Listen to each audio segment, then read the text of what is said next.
Petra. Industrious as ever, I see. Hello, Hubert. Yes, I am trying to be industrious. I must be working hard to improve my position. Right now, it is not a good one. Even accounting for that, your efforts are impressive. I wish a little of you would rub off on certain people here. One troublesome slouch in particular. Rub? I will not be rubbing on anyone. Not literally. I never would have imagined you would adjust so well to life in Fodlan. When I first met you, you couldn't understand a single word of the language. You had the look of a cornered animal. So much so I thought you'd grown up in the wild. I had more youth then, and the experience was terrifying. My grandfather ordered me to go to Fodlan with suddenness. I was stolen to a strange land filled with strange people. The treatment I was receiving was like I was a strange beast. It is unfortunate, but while you were called our guest, you were actually a hostage.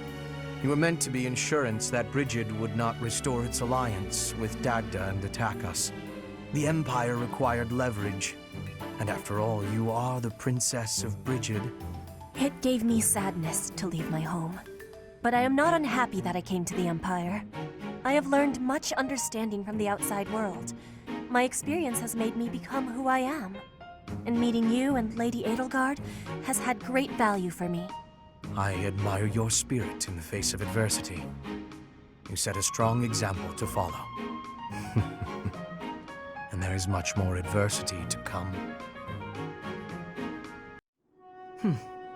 Looking out toward Brigid, are you? Yes. There are some times I cannot stop my thoughts from going home. It will be much time before I return. Brigid feels far away.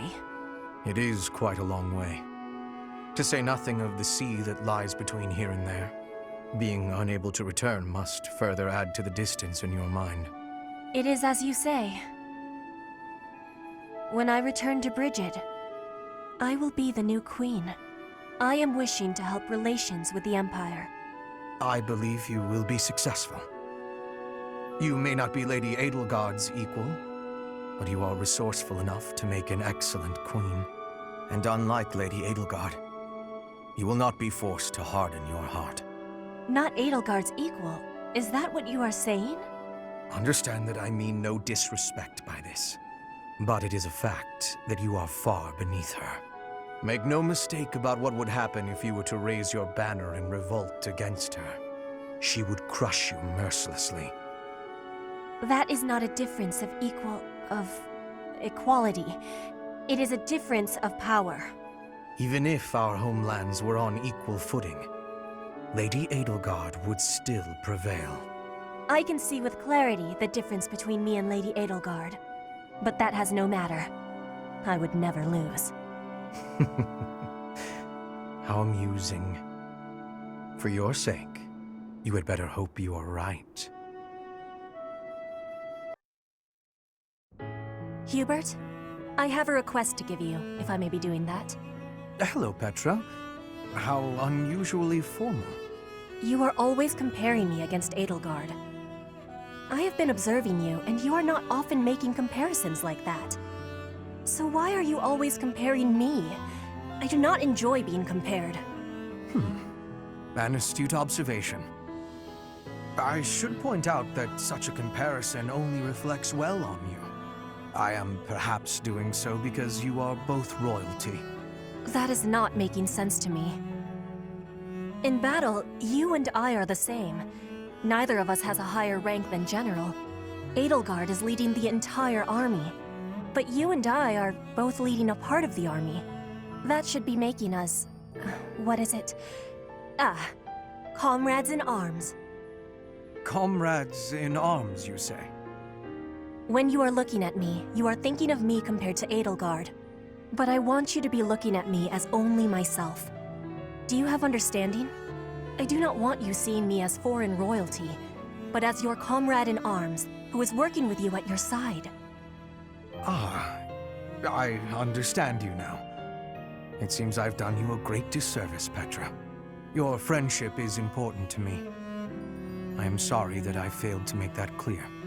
By comparing you to Lady Edelgard, I have treated you merely as one chasing after her shadow. I have done so even while believing that the Empire and Brigid would never go to war again. Do you really think you can stop knowing well that Edelgard takes a big place inside your heart? I do not fully understand it. But when I look at you, I simply cannot help but think of Her Majesty. Your past, full of hardship, your unwavering determination, your uncommon excellence. As such, I cannot promise never to compare you. But I will do so less often. For now, that will be okay. But I will not be giving up on this. And I want you knowing that one day, when you are comparing, you will be finding I have won the comparison. What an amusing thing to say. Lady Edelgard's face would contort most bitterly were she to hear it. Be marking my words, Hubert. One day, between the two of us, you will be choosing me.